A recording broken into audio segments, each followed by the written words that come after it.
Olá, pessoal. Na aula de hoje a gente vai dar continuidade ao nosso estudo de gerência de processos. Em particular, na aula de hoje a gente vai falar sobre detalhes de implementação de processos no nosso ambiente Unix, tá? Então a gente vai falar sobre criação de processos utilizando principalmente a chamada de sistema fork. Então, quando a gente cria processos, né, a gente começa a criar a denominação de processo pai e processo filho, tá? O processo pai, ele cria processos, esses processos criados por ele são denominados processos pai, e dependendo do sistema operacional, existe sempre uma relação, uma cadeia, uma representação em forma de árvore para determinar quem é o pai de um determinado processo, tá?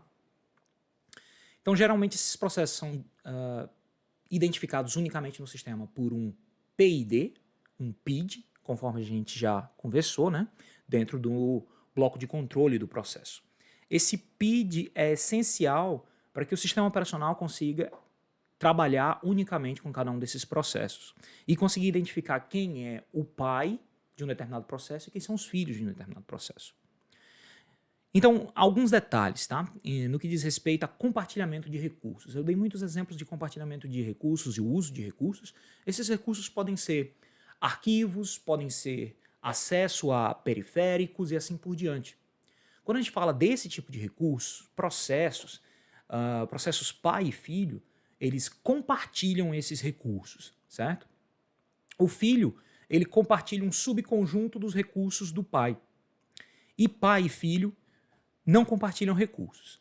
Essas são as três possibilidades. Ou o pai e filho compartilham todos os recursos, ou o filho só compartilha uma parte, ou pai e filho não compartilham recursos. Isso tudo depende da implementação do sistema operacional. Os sistemas operacionais mais comuns que a gente conhece, como Windows e Linux, o Windows ele compartilha todo os recursos de um processo pai são compartilhados pelo filho, no Linux um subconjunto deles. Tá? Durante a execução, pai e filho eles executam concorrentemente ou o pai espera até o filho terminar. Existem esses dois tipos de implementação, certo? Como eu falei, vai existir uma hierarquia entre os processos, uma relação entre pai e filho. No Unix, por exemplo, a gente criou o processo, como eu já mencionei, através da chamada de sistema fork. O processo que cria é chamado de processo pai, o processo criado é chamado de processo filho. E internamente no sistema operacional existe uma representação em forma de árvore que cria uma relação como essa que vocês estão vendo aí nos slides, tá? A gente chama isso de grafo de dependência de processos. Então aqui nesse caso, como resultado de uma chamada fork, eu vou ter um processo pai que vai estar marcado como tendo um filho. No que diz respeito a espaço de endereçamento, tá, pessoal?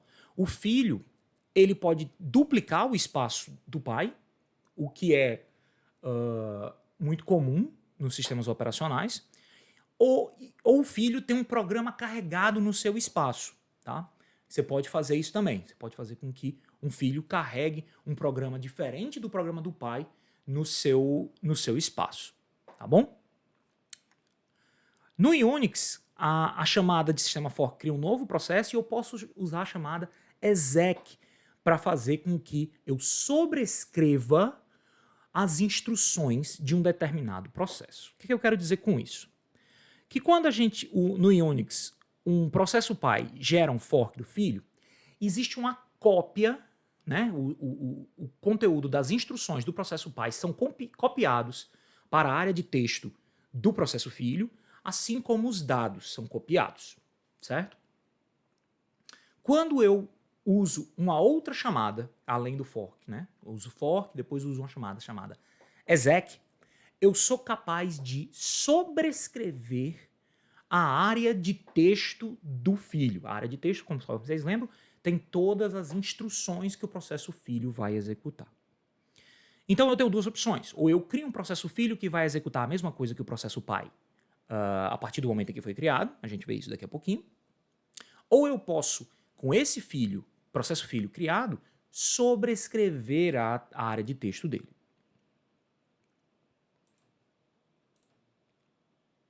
Então, quando eu crio um processo, eu tenho um pai, eu tenho filho, que pode ter sua área de texto mudada pela função, pela chamada exec, tá?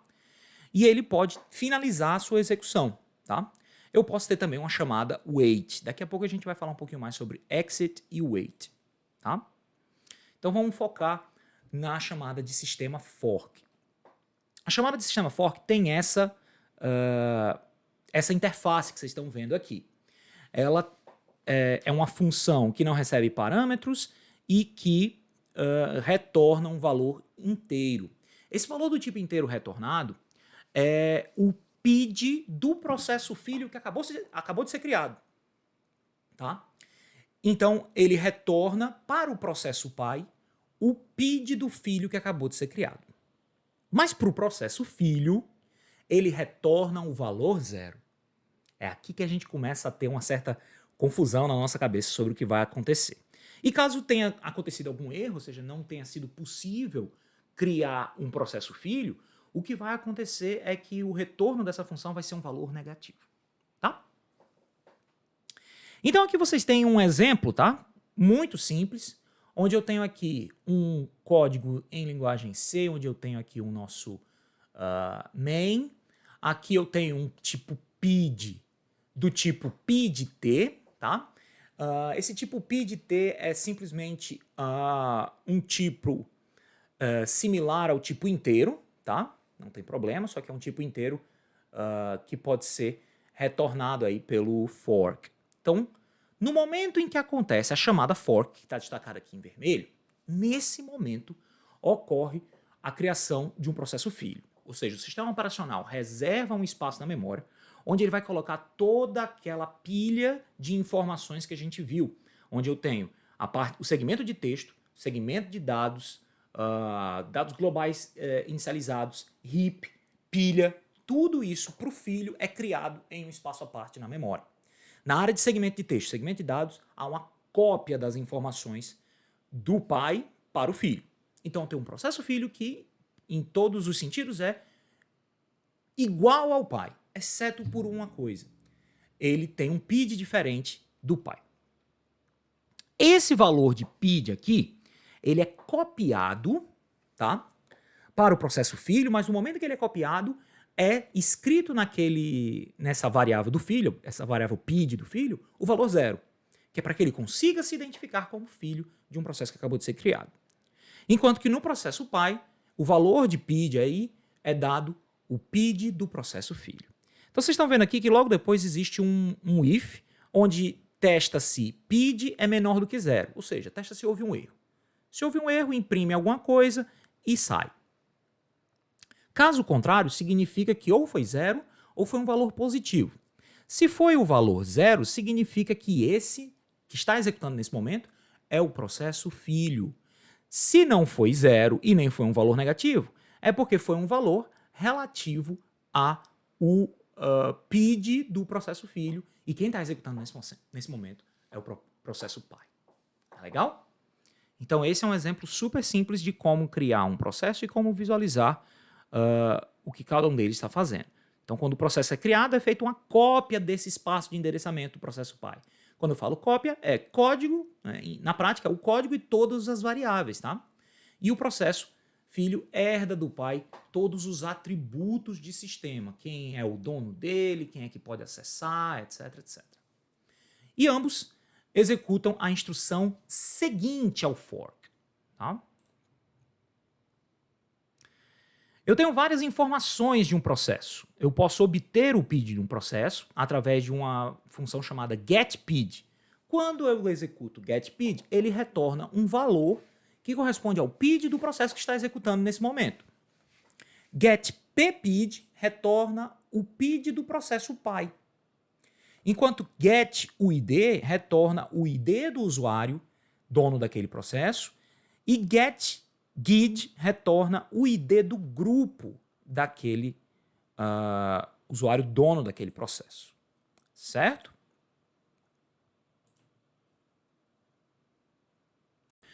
Então, pessoal, conforme a gente viu, né, a gente pode usar a diretiva fork para criar um processo, e nesse exemplo aqui que vocês estão vendo, primeiro exemplo com fork simples, vocês estão vendo que eu usei aquela mesma estrutura, né? Só que aqui quando ele diz que, quando eu verifico se PID é igual a zero, eu mandei imprimir, essa é a execução do filho, ok? E deixei num loop infinito, tá? Para quem lembra da sintaxe de C, isso daqui significa que é um loop infinito porque não tem nem início e nem fim. Caso não seja PID igual a zero, significa que quem está executando nesse momento é o processo pai, tá? E aí eu coloquei aqui, ó, o pai está esperando o filho e ele fica esperando eternamente. E tem esse outro printf aqui. Como esse segundo printf está depois desse loop infinito, significa dizer que ele nunca vai imprimir isso daí, tá bom? Vamos executar isso daqui, vamos ver o que acontece. Percebam que aqui a única coisa que eu coloquei extra, né, o stdio, unistd e o wait, tá? O wait porque eu vou usar daqui a pouco a diretiva wait, tá legal? Então vamos lá. Aqui, ó, deixa eu cancelar de novo, vou executar novamente, tá? Ó. Executei, o pai está esperando o filho, esta é a execução do filho. Isso quer dizer que durante a execução eu tenho dois processos executando, tá legal? Vou mostrar isso para vocês. Ó. Vou abrir um outro terminal e vou usar o comando top. O comando top mostra os processos em execução. Vocês vão ver que tem dois aqui do usuário Girão, que sou eu, um cujo PID é 2504, outro cujo PID é 2505. O 2504 é o processo pai e 2505 é o processo filho, tá? Como eu deixei os dois em loop infinito, a gente consegue ver que os dois estão em execução, ó. E os dois são resultado do comando x1 underline fork underline simple, que é o nome que eu dei para minha aplicação. Então só para mostrar para vocês que enquanto eles estão em execução, né, porque eles estão em loop infinito, eu consigo ver o PID dos dois. Que significa dizer que o processo pai, quando executou o fork, recebeu como retorno do fork PID igual a zero. E o processo 2505, que é o filho, tá? Desculpa, ele recebeu o número 2505, tá? Que é o filho que ele acabou de criar. Enquanto que o processo filho, esse sim, recebeu um PID igual a zero, informando que ele acabou de ser criado, ele é um filho. Tá legal? Vamos falar agora de outras chamadas de sistema além do fork, tá? Eu mencionei brevemente que eu estava incluindo o wait, né? Isso porque existe a chamada de sistema wait. O wait tem esse formato aqui, ele não recebe nenhum parâmetro e tem o retorno de um inteiro. Ele retorna o valor do processo filho que foi finalizado. Para que serve o wait?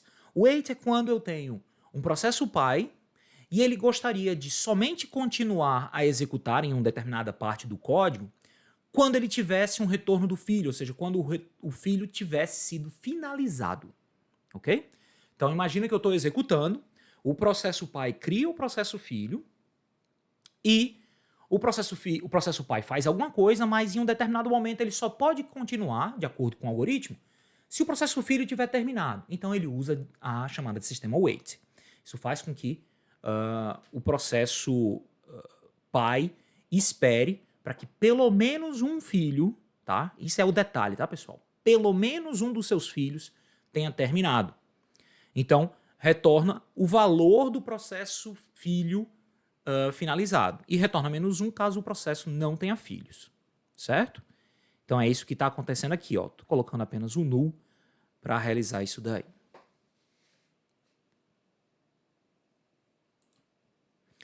Bom, existe também a chamada de sistema execlp, tá?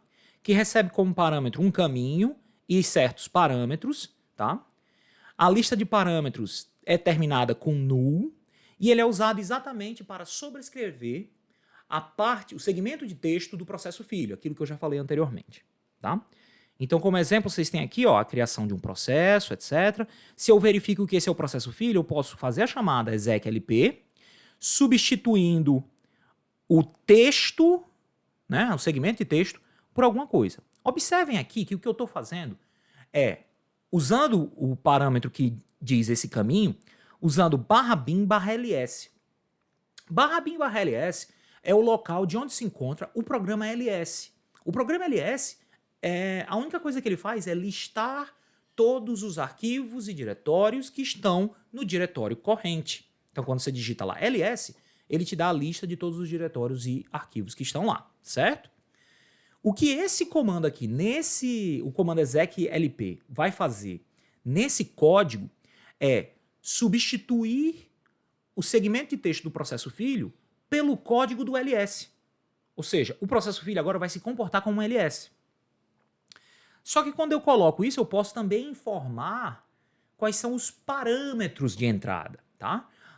Similar ao uso de argc e argv na linguagem C, né? Quando a gente usa argc e argv, a gente consegue receber parâmetros da execução do nosso código. Aqui vai ser do mesmo jeito. Eu vou executar barra bin barra ls e vou aqui, ó, de acordo com o que está escrito aqui, eu vou ter os parâmetros ls menos l e eu coloco esse null para dizer acabou. Eram só esses parâmetros. Mas, professor, o parâmetro do ls é o próprio ls?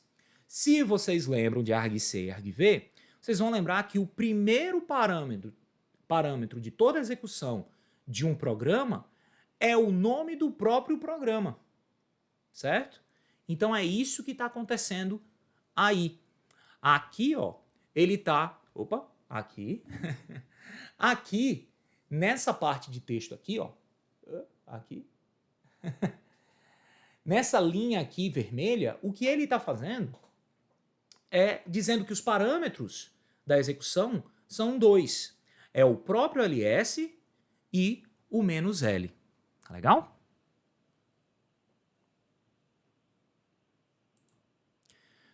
Bom, e uma outra chamada de sistema relacionada à gerência de processo e execução de processos filhos é o exit. O exit, é claro, é uma chamada de sistema para finalizar a execução. Muitos de nós já usaram isso daí quando a gente trabalhava na disciplina de ITP, né? Se quiser finalizar um programa, você podia usar o exit. O exit, na verdade, o que ele faz é finalizar o processo. Então, quando vocês programavam na disciplina de ITP, vocês não sabiam, mas vocês estavam o tempo todo criando processos, que com o exit, vocês finalizavam aquele processo. Tá? O exit, ele não retorna nada e recebe como um parâmetro um tipo char, que é um número n qualquer. Então deve ser passado como parâmetro um valor entre 0 e 255, que representa alguma informação de finalização. Representa a oportunidade de informar, por exemplo, se o processo finalizou com um erro, se o processo finalizou corretamente de acordo com o esperado ou não, se finalizou de acordo com o esperado, resultando num determinado valor. Então isso é uma ótima oportunidade para retornar isso daí, certo? Então aqui o que está fazendo é, ó, se ao receber um PID menor do que 0 tiver havido um erro, né, eu retorno exit menos 1, tá? Caso contrário, eu finalizo a execução com o valor 0, por exemplo. Legal? Então, só para a gente retomar essa ideia, né? O que acontece quando eu executo dois processos? Então, eu tenho aqui aquele meu código, tá? Que em um determinado momento ele vai executar o PID, é o processo pai que está executando somente, e ele executa o PID. Executa o fork, desculpa. Então, quando ele executa o fork, acontece isso aqui, ó. Acontece uma cópia de todo o segmento de texto e dos dados. Então, agora eu tenho aqui na esquerda o processo pai, na direita o processo filho. Percebam que os dois inicialmente são idênticos. E o contador de programa, que a gente sabe que identifica qual é a próxima instrução a ser executada, em ambos os casos vai estar apontando para a linha seguinte a essa linha vermelha, esse if aqui. Os dois vão começar a executar do mesmo ponto. Qual é o ponto? A instrução seguinte à criação do processo filho. Certo? Se eu não fizesse nada e os dois tivessem exatamente o mesmo código, né, sem identificar quem é pai e quem é filho, eles iam executar exatamente a mesma coisa, certo? Só que muitas vezes não é isso que eu quero. Muitas vezes eu quero que o processo filho faça uma coisa e o processo pai faça outra. Razão pela qual, através desses if, else que a gente coloca aqui, ó, se o PID for igual a 0, eu sei que quem está executando aqui é o processo filho. Sei que essa parte da direita é o processo filho. Logo, ele nunca executará esse else aqui. Da mesma forma, o processo pai também vai identificar que não é um processo filho, e sim um processo pai, então ele nunca vai executar esse if, e sim esse else que está aqui. Tá legal, pessoal? Então, os dois começam aqui, depois da criação, e seguem. Só que, muitas vezes, os dois não seguem ao mesmo tempo, porque eu posso não ter dois processadores ou dois cores. Um deles vai ser escalonado, ou seja, escolhido pelo sistema operacional para executar. Nesse exemplo aqui, eu estou assumindo que o pai foi escalonado primeiro do que o filho, então ele executa a instrução seguinte, tá? Em um determinado, filho pode ter sido escalonado, então ele executa a instrução seguinte, que é essa daqui, e eles seguem adiante, ok? Vamos ver agora, então, alguns exemplos com essas chamadas de sistema que eu mostrei para a gente tentar entender melhor. Vamos visualizar, então, pessoal, o uso do wait. Vocês estão vendo aqui um código muito similar àquele em que eu mostrei inicialmente, que era aquele primeiro exemplo de uso de fork, tá? Aqui, eu comentei aqui aquele loop infinito, tá legal? E coloquei umas coisinhas a mais, ó. Eu disse que essa é a execução do filho, certo? Coloquei aqui qual é o PID do filho, como? Através da função getPID. Lembrem que getPID me retorna qual é o meu PID, certo? Do processo em execução. Enquanto getPPID, que é isso que eu estou usando aqui, identifica qual é o PID do meu pai, eu como processo, certo? Identifica qual é o PID do pai. Se fosse naquele exemplo que a gente acabou de ver aqui usando o top, né, que vocês viram aqueles dois processos de execução, esse processo ia retornar PID 2505 e ia retornar que o pai era 2504. Tá legal? Como eu vou executar de novo aqui, vão ser outros números, mas a ideia vai ser a mesma. Certo? Enquanto, o que é que o pai está fazendo? Ele está usando a diretiva wait. O que é que vai acontecer aqui? O pai vai esperar que pelo menos um dos seus filhos termine. A gente está vendo aqui que ele está criando apenas um filho. Então, se ele vai esperar que pelo menos um dos seus filhos termine, ele vai esperar que este filho que está executando isso daqui termine, só então ele finaliza esse processo. Certo? Vamos ver como é que isso aqui funciona? Vamos lá. Então, eu vou executar agora aqui usando o GCC, vou compilar esse outro exemplo.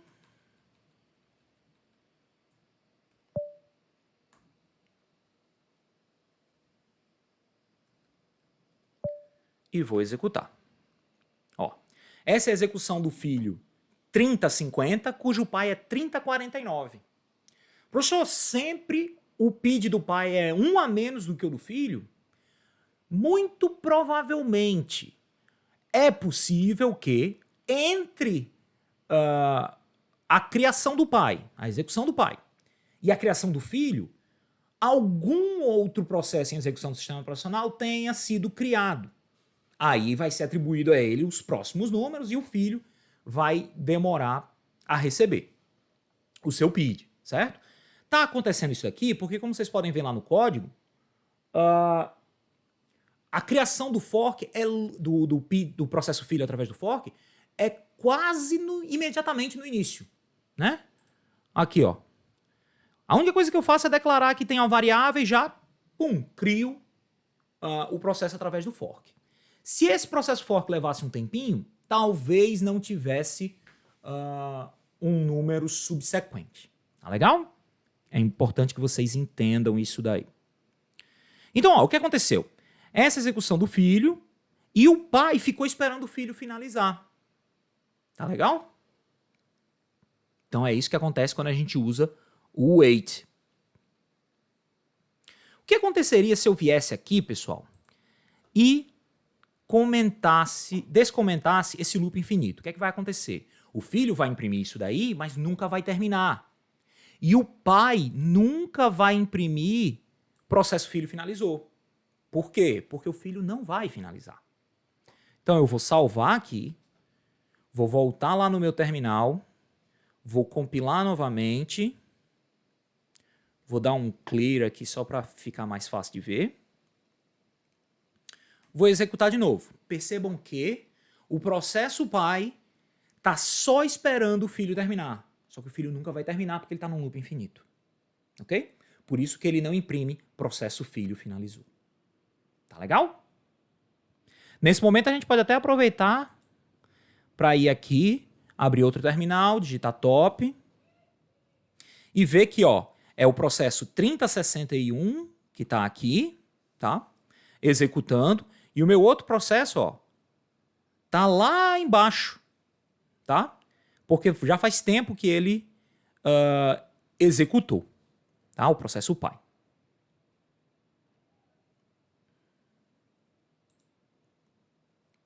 Ok? Então eu vou dar um Ctrl C aqui para terminar isso daqui.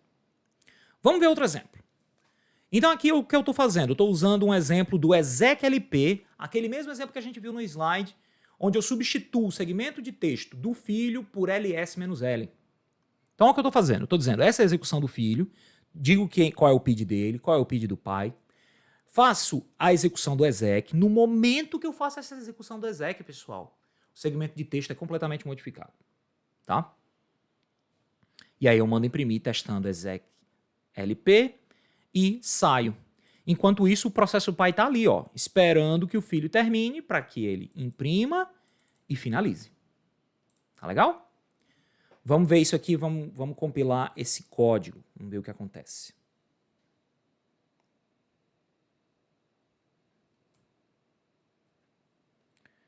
x3 fork exec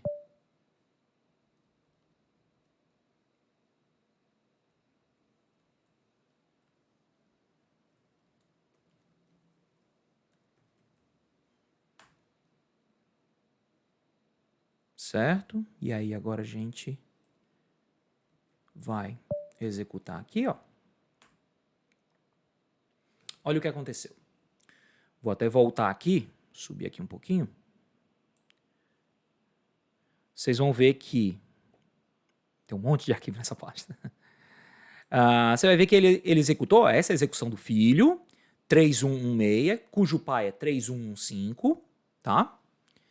E aí, logo em seguida, o que ele fez foi executar o conteúdo do ls. Esse filho agora não tem mais o texto que está lá. O que ele tem é o ls que ele executou aqui. Pessoal, mas como é que a gente sabe que ele não tem esse código do processo pai? Tá? E percebam aqui que o processo pai terminou aqui informando que o processo filho finalizou. Vou mostrar para vocês como provar para vocês. Vamos lá. Estão vendo esse printf aqui? Testando execlp, ele nunca apareceu. Por que ele nunca apareceu? Porque na instrução anterior, o execlp, todo segmento de texto foi substituído, inclusive essa instrução aqui. Foi completamente substituído. Nada disso que vocês estão vendo aqui faz mais parte desse processo filho a partir do momento que ele executa o execlp. Tá legal? Então, é assim que a gente faz com que um processo filho tenha um comportamento absolutamente diferente do processo pai. Tá legal?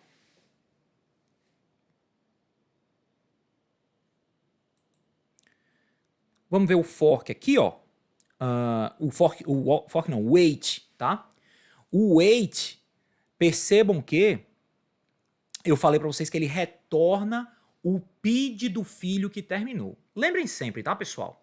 O wait, ele retorna ou seja, permite que o processo pai continue a executar, o processo continue a executar, no momento em que o primeiro filho do processo pai terminou. Certo? Significa dizer que se o processo pai tem 10 filhos, fez 10 forks, basta que um deles termine para que o wait libere a execução do pai. E qual é o PID que vai ser retornado aqui? Vocês estão vendo ó, que eu estou dizendo que retorno recebe o valor que é retornado por wait? O PID exatamente desse filho que finalizou. Tá legal? Vamos ver aqui. Vamos executar.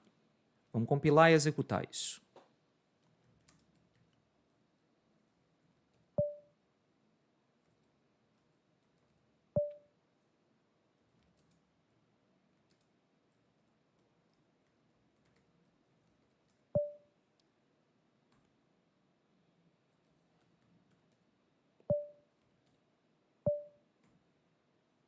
Ó, essa é a execução do filho 3138, cujo pai era 3137. O processo filho finalizou e seu PID era 3138. Certo? Então, o que acontece? Quando eu tenho o retorno do wait, eu sei qual foi o filho que finalizou e me liberou esse wait. Tá legal, pessoal? Bom, pessoal, vamos continuar aqui vendo algumas coisas. Vamos ver o uso de uma função chamada sleep, tá? A função sleep, o que ela faz é fazer com que um processo em execução que execute a função sleep durma, tá? Sleep é dormir em inglês. Então por isso que a gente comumente usa o jargão, o processo está dormindo, ele dorme, tá? O que acontece, pessoal? A gente já falou sobre estados de um processo, certo? E vocês sabem que tem um processo novo, processo que é admitido, ele é pronto. Um processo pronto pode entrar em execução, o processo em execução pode ficar em espera e pode voltar a ficar pronto, tá? E depois da execução ele pode terminar, terminou normalmente. O que o sleep faz? O sleep coloca para o processo uma dependência de uma interrupção de tempo, certo? Todo sistema computacional que a gente conhece tem uma interrupção de tempo. De vez em quando vocês podem ir lá no painel de controle, no gerenciador de dispositivos. Dentro do sistema vai ter uma interrupção de tempo. É importantíssimo que tenha isso. Tá? Por quê? O que o sleep vai fazer é como se fosse colocar um alarme no celular, né? Ele vai dizer assim, ó, me acorde daqui a 10 segundos, tá? Digamos assim. Então o que ele vai fazer é colocar uma dependência na interrupção de tempo e com isso ele não tem todos os recursos para executar, certo? Ele é colocado em espera. E ele está esperando o quê? Uma interrupção de tempo. Quando essa interrupção de tempo é ativada, o sistema operacional percebe que aquilo que ele estava esperando aconteceu. O recurso ele tem. Então, ele retira o processo de espera e coloca ele de novo para pronto. Pronto para executar. Pronto para ser escalonado. É isso que essa função sleep faz. Tá? Então é isso que a gente vai ver aqui. Ó. Observem aqui no código que eu estou fazendo a mesma estrutura de sempre. Criando um processo ali com fork, verificando se deu certo ao criar o processo. Se o PID for igual a zero, lembre, se o PID for igual a zero, então significa que quem está executando aqui é o processo filho. E aí eu coloco aqui, ó, essa é a execução do filho, esperando, e ele coloca para dormir. Sempre que vocês tiverem dúvida, tá, pessoal? Isso é uma hora importante para falar essas coisas. Sempre que vocês tiverem dúvidas sobre a interface de uma determinada chamada, tá? Quem lembra lá da disciplina de ITP sabe que, vou dar um clear aqui para melhorar a visualização, sabe que a gente pode sempre usar o man, tá?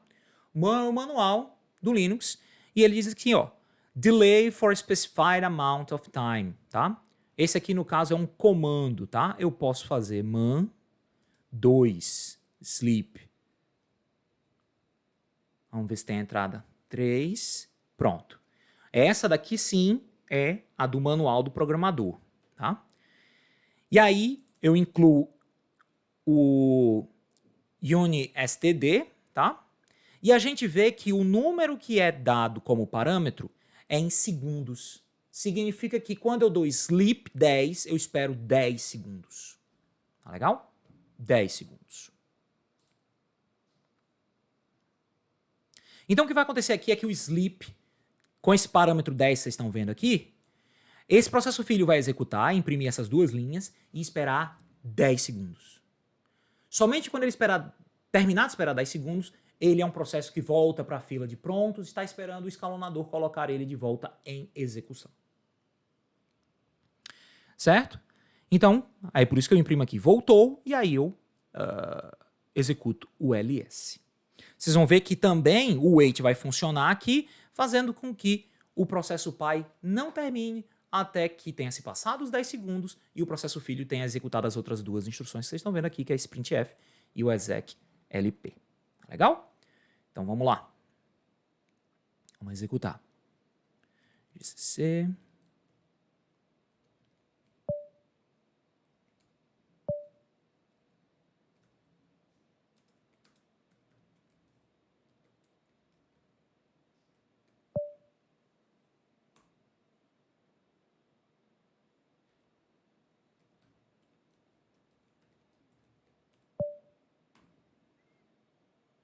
Esperando, esperando, esperando, esperando.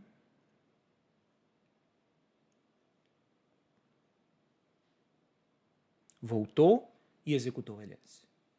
Certo? Então se passaram 10 segundos ali de espera. Tá? Então o sleep é interessante também para ter essa temporalidade. Às vezes a gente quer fazer alguns testes e usa o sleep também. Sleep também é muito utilizado quando a gente quer fazer programação com dispositivos de tempo real ou dispositivos que têm uma interface com o mundo exterior. Por exemplo, quando a gente programa para Arduino, para Raspberry Pi, todas essas PCBs, né, que são computadores de tamanho de cartão, né, o uso do sleep é interessante porque a gente consegue temporalizar a leitura dos dados, leituras de sensores e assim por diante. Nesse nosso caso aqui em particular, ele é interessante para a gente conseguir lidar com a temporalidade dos processos. Depois eu vou fazer umas mágicas aí com o sleep e vocês vão ver. Tá legal, pessoal? Uma coisa que vocês também podem estar se perguntando, pessoal, é como é que eu lido com múltiplas implementações ou múltiplos usos da chamada fork, tá?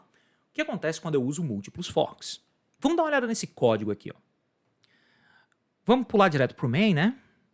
Vocês vão ver que aqui eu tenho as variáveis filho1, filho2, pid e o status. Então, quando inicia, quem inicia é o processo pai, né? O processo pai começou, o pid dele é esse daqui, e ele cria um filho. Tem nossa primeira chamada fork aqui na linha 23, conforme vocês estão vendo, e ele cria um filho. Nesse momento, o nosso gráfico de dependência é tal que eu tenho o processo pai que gera um processo filho. Pronto. Nada diferente do que a gente fez até então. E aí eu testo. Se for o filho, ou seja, se filho 1 for igual a 0, né? Todo mundo lembra disso aqui em linguagem C. Então, o que ele faz é uma chamada à função implementação filho 1 passando o endereço da variável A. Que variável A é essa? Vejam que eu criei uma variável global chamada A é igual a 0. E eu tenho a função implementação filho 1, que recebe como parâmetro um ponteiro para inteiro. Interessante, passagem por referência aqui. E aí eu estou dizendo que o valor de A é igual ao valor de A mais 1, e eu digo, executando filho 1, e imprimo aqui o PID dele. Seguindo mais à frente aqui no processo pai, já que o processo filho ele só faz essa implementação aqui e depois finaliza, o processo pai ele espera que esse filho termine, até que esse filho termine. Terminou, ele verifica, né? Sou o processo pai, tal. Se é o processo pai, então ele cria um segundo filho. Nesse momento, o nosso gráfico de dependência tem uma bolinha que é o primeiro filho e vai criar uma outra bolinha. Né? Então vai ficar uma árvore aqui que vão ser os filhos do processo pai. Processo filho 2, o processo filho, né, o segundo filho, ele executa a implementação filho 2, passando como parâmetro também o valor da variável global A. E aí ele faz a mesma coisa, né? Faz o valor de A, recebe o valor de A mais 2. E eu executo o filho, dizendo o PID aqui. Tá legal? E o processo filho 2 termina também. Logo, eu sei que quem vai executar isso daqui vai ser o processo pai somente. Então, o processo pai espera até que o primeiro filho termine, tá? É importante notar que nesse ponto aqui de espera, tá, pessoal? O processo filho 1 já terminou, porque ele já estava esperando ali, ó. O que ele está esperando aqui é o próximo filho que termine. Certo? Então ele faz PID é igual ao PID do pai, processo finalizado é tal. E o valor final de A é isso daqui. Qual será o valor final de A quando a gente terminar essa execução? Né? Vamos ver, vamos ver. Então eu tenho, vou dar um clear aqui de novo, GCC, 5, fork, múltiplo, 1.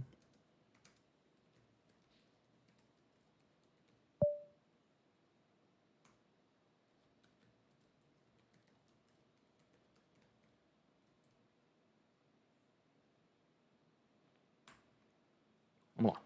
Então o que foi que aconteceu? O processo pai começou, 34,49, executa o filho, que é 34,50, o filho 2, 34,51. O PID do processo finalizado é 34,51. O valor final de A foi igual a zero. A zero, tá? Por que o valor final de A foi igual a zero? O processo filho 1, quando executou, tá? A variável global que está aqui, tá? Quando ele foi criado, foi feita uma cópia desses valores, certo?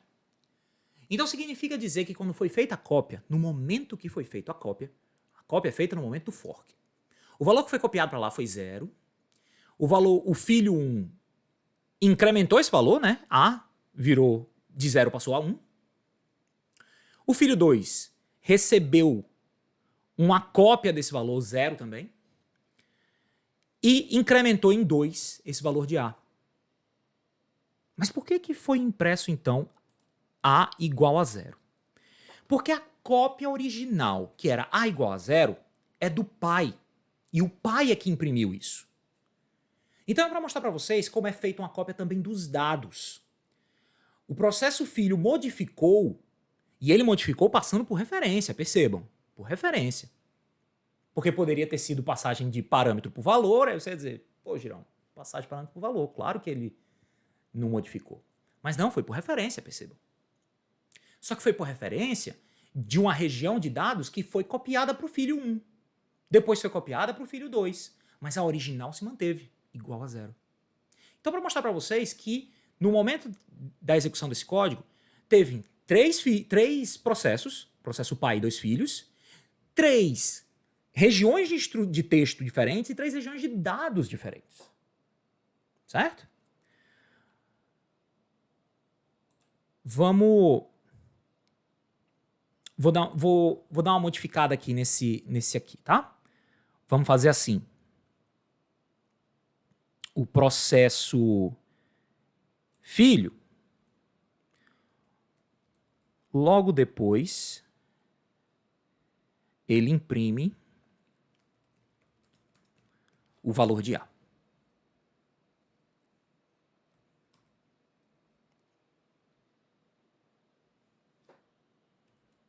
Esse é o filho 2. Filho 1 vai fazer a mesma coisa.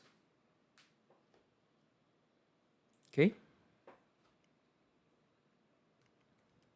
Vou colocar aqui o PID para que a gente saiba exatamente quem está imprimindo o quê.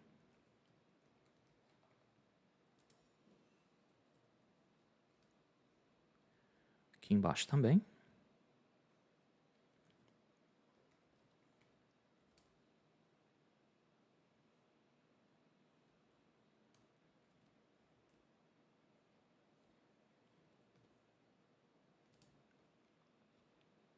Certo?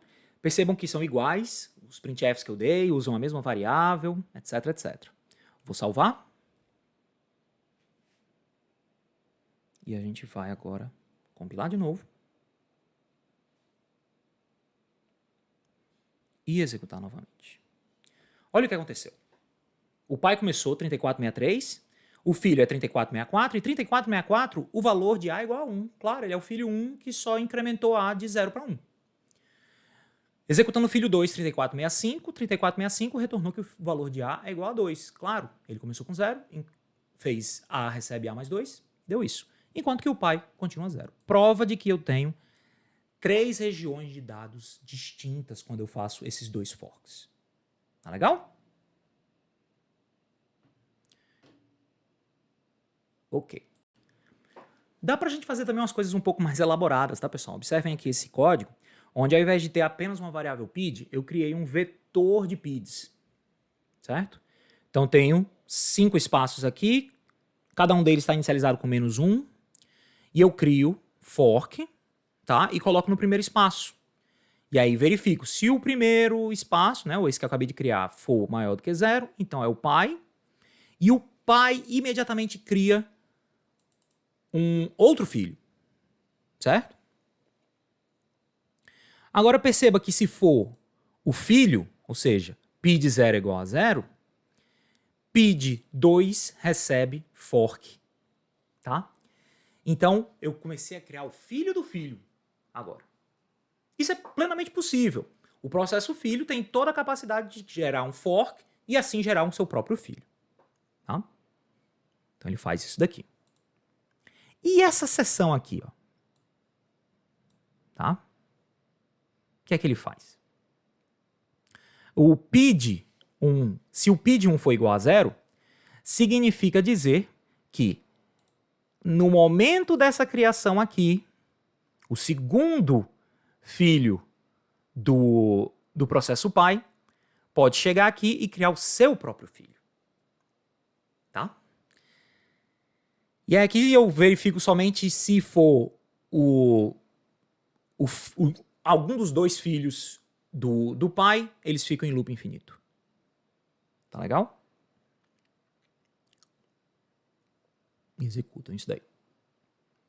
E o pai fica aqui esperando, ó. Tá? Vamos ver como executa isso daqui. O que é que ele vai fazer?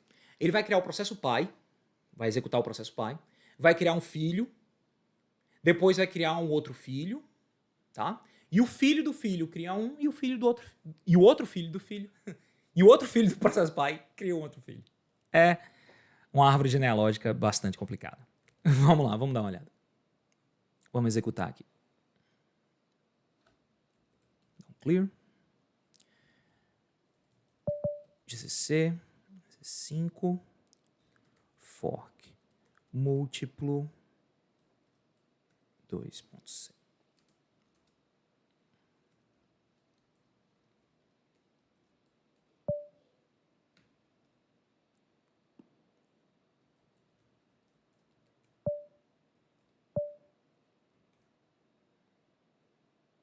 Pronto. O pai está criando o segundo processo, tá? Ele cria o primeiro processo, cria o segundo. Vamos voltar aqui no texto, só para a gente ver.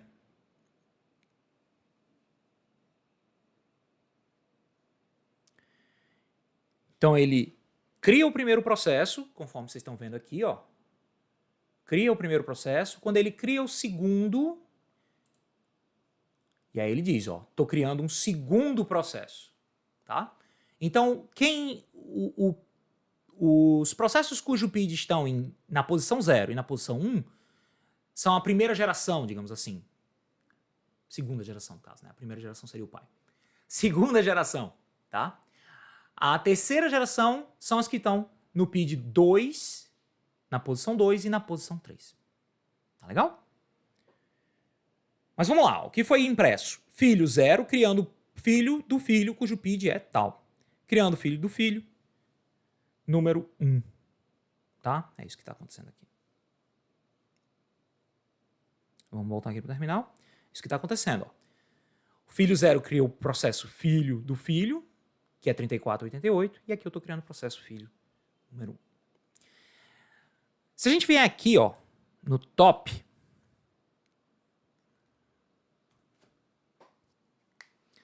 a gente vê que tem um processo 3488, 3489, 3490 e 3491, certo? Que são todos esses processos aí que estão em execução, tá bom? Que são todos esses processos que a gente andou vendo.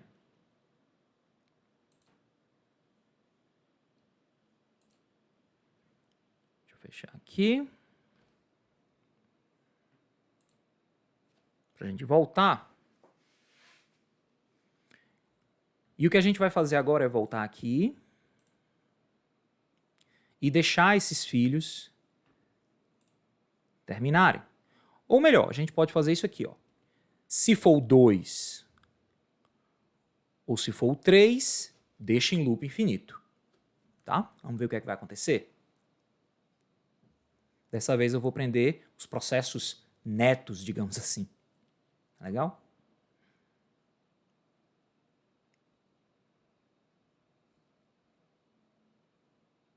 Tá? Então prendi eles dois. Tá? Não vamos prender ninguém. Vamos deixar todo mundo executar numa boa.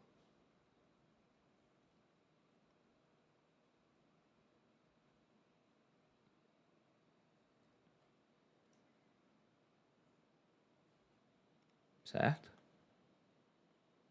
Ctrl S.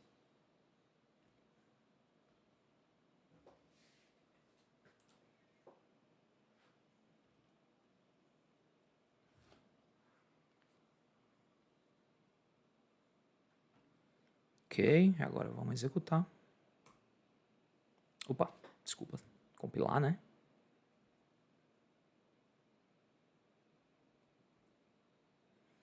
E aí a gente vê que agora o processo filho 35, 37, né? Eu criei o 35, 34, 35, 36, 35, 37, 35, 35, provavelmente é o filho 2, né? E ele é o processo 35, 33. Certo, pessoal? Então é assim que a gente pode criar múltiplos forks. Eu posso ter um fork dentro do outro, ou seja, um fork que me fez gerar um filho e o filho também gerar um outro filho dele. Não tem problema. Certo? Bom, pessoal, eu também deixei alguns exercícios aqui para que vocês visualizem aí como é que funciona o uso do fork, tá? E do PID, getPID, etc. Então, o que é que o programa vai exibir na tela? Eu quero que vocês observem isso daí. Aqui eu estou usando de novo uma variável global e eu quero que vocês me digam qual o valor escrito na tela para value. Tá legal? Então vejam esses exercícios. Existe esse exercício aqui também super interessante para quem quiser fazer, usando sleep, usando a criação de forks, a usão de processo com forks.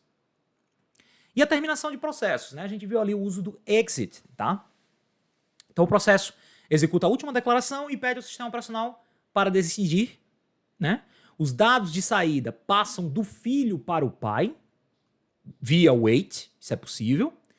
Recursos do processo são desalocados pelo sistema operacional, qualquer recurso que esteja com aquele processo é retirado, o que faz sentido. Se o processo vai finalizar, ele tem que liberar esses processos, caso contrário, é muito fácil de gerar uma situação de deadlock, coisa que a gente vai ver lá na segunda unidade. O pai pode terminar a execução do processo filho através de um comando abort, tá? Ele pode mandar um sinal dizendo, ó, termine a sua execução.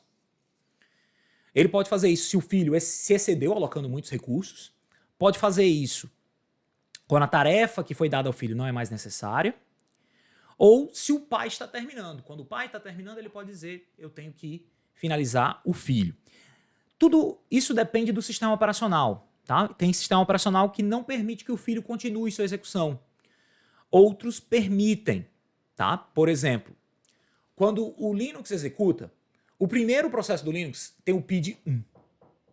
Quando o filho, o filho de um determinado, o processo que criou um determinado filho, termina, o filho dele, para que não fique órfão, se torna filho do processo 1. Ok? E no Linux a gente também utiliza o comando kill, onde você dá o PID do processo que você quer terminar e dá um sinal, certo? Forçando o término da execução. Tá legal, pessoal? Então, essas são as referências para a aula de hoje. e até a próxima.